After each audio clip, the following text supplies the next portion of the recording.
Maayong adlaw, Luzon, Visayas, and Mindanao. Welcome sa panibagong episode ng More Stories. Ako po si DJ Bettina. Handa ka na ba? Dahil we have more stories para sa'yo.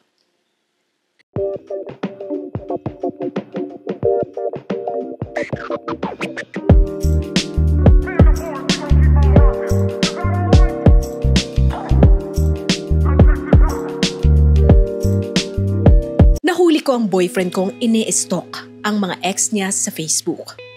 Ano pong gagawin ko? Hello, kamorkada. Isang pinagpalang araw po sa iyo at sa inyong tagapanood. I'm Claire, 20 years old. Alam kong hindi masyadong mabigat ang problemang ibabahagi ko sa inyo ngayon. Pero nagbabaka sakali pa rin po akong mabigyan nyo ng payo sa kung ano po ang dapat kong gawin. 1 year and 8 months na kaming magkarelasyon ni Paulo. Pero 4 years na kaming magkaibigan before becoming official. Kilala talaga namin ang isa't isa dahil sobra naming close sa isa't isa. As in, kambal tuko talaga kami. Always there for each other.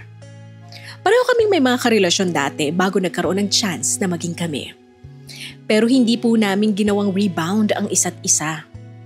May mga sinubukan rin kaming i-date na ibang tao bago nagkatuluyan.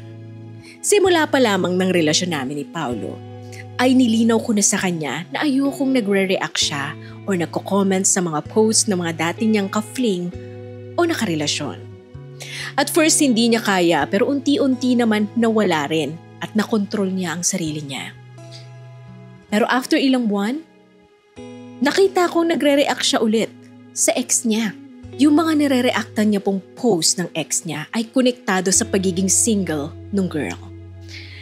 Parang nagpapahiwatig, parang nagpaparamdam, nagkaka-interes. Siyempre inopen ko to sa kanya and he was sorry about it again.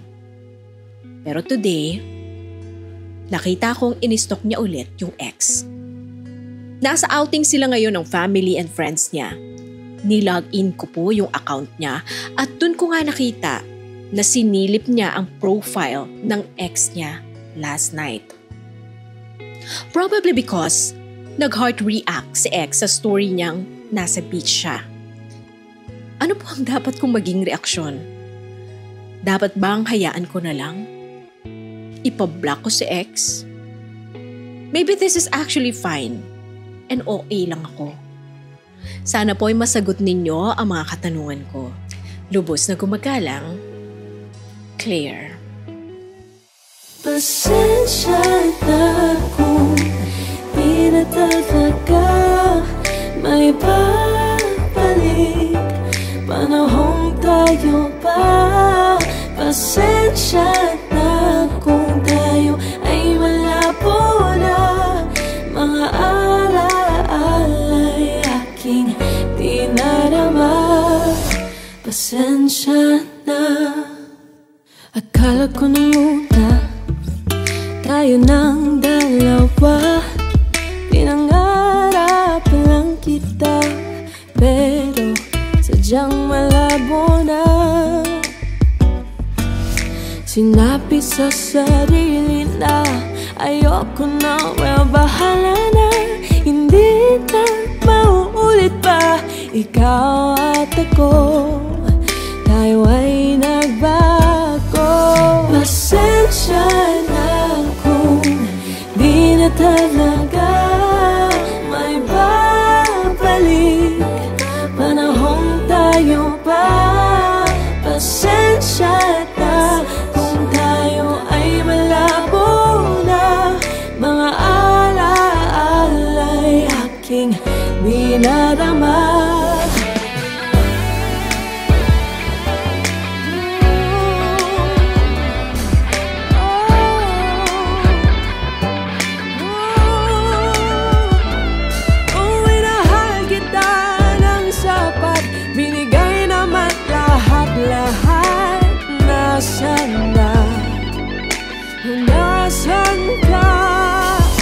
Ayoko nang madarama ang sakit na dating binaliwala. O nasan ka?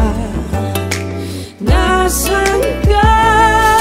Pasensya na ako.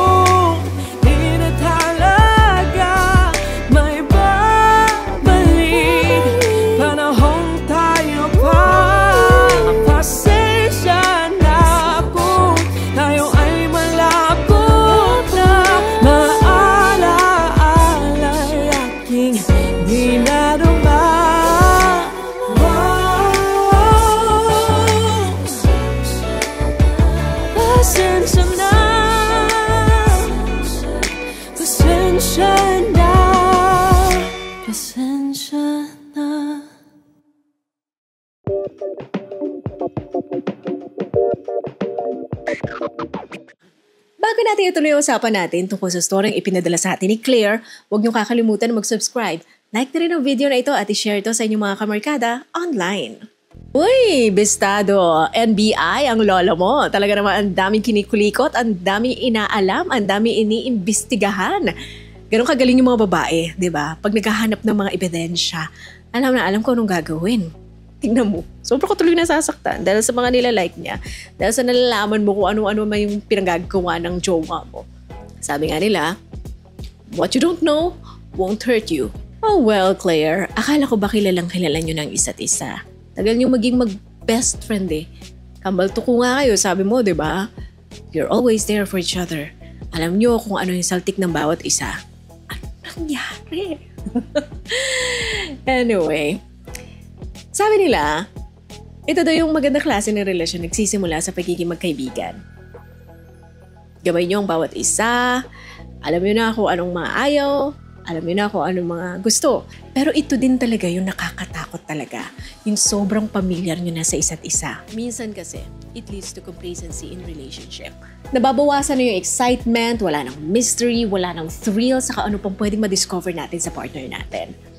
Kasi sobra na kayong pamilyar sa isa't isa. Boring na. Para sa iba. Ngayon maganda pag-usapan nyo ito, Claire, ng jowa mo na si Paulo.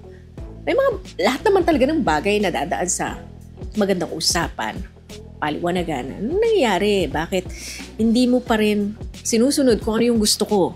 Diba? Una sa lahat, ayaw ko nagre-react ka sa mga posts, or ini-stalk mo yung mga ex mo o mga dati mong ka-fling, bakit ginagawa mo pa rin ngayon? Anong gusto mong mangyari? Ano ba talaga pinapahiwatig mo? Baka kasi nakakalimot yung Paulo. Nakakala niya tropa ka pa rin, binabalikan niya sa tropa zone. Nakalimutan niya sigurong jowa ka niya. Kasi hiniling mo na sa kanya, patuloy niya pa rin ginagawa. Parang nasan yung respeto dun? Mahirap yung hindi pinapahalagan yung damdamin na. Mahirap yung hindi pinapakinggan na. Alam ko, hindi ito magiging madali para sa inyong dalawa.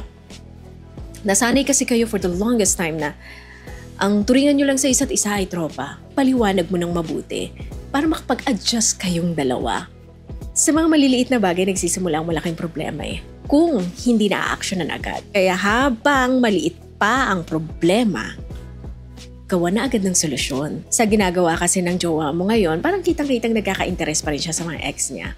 So dapat na talagang kausapin ng mabuti. Kahit nasabihin niya pang mahal na mahal ka niya, hindi sasapat yun. Iba pa rin yung mahalaga ka sa kanya. Pag mahalaga ka sa kanya, pahahalaga niya yung damdamin mo, na respetuhin niya kung ano yung gusto mo. Hindi talaga lalayag ang isang relasyon kung isa lang po ang nagsasagwan paabante. Abang yung isa, paatras, umaatras, bumabalik. Oras na para kausapin siya. Bilang kaibigan at bilang kaibigan. Good luck sa iyo, Claire. At yan lamang po para sa araw na ito. Sa lahat ng mga kapamilyang kamarkada natin gusto rin magbahagi ng kanyang storya dito sa ating bagong programa. Kailangan niyo lang po kaming i-message. I-comment niyo na rin din po kung anong mga gusto niyong sabihin para kay Claire dyan sa comment section. Don't forget to like and share this video sa ating mga kamarkada online. Abangan niyo pa ang mga susunod nating episodes kasi we have more stories para sa iyo. Ako po si DJ Bettina. Hanggang sa muli.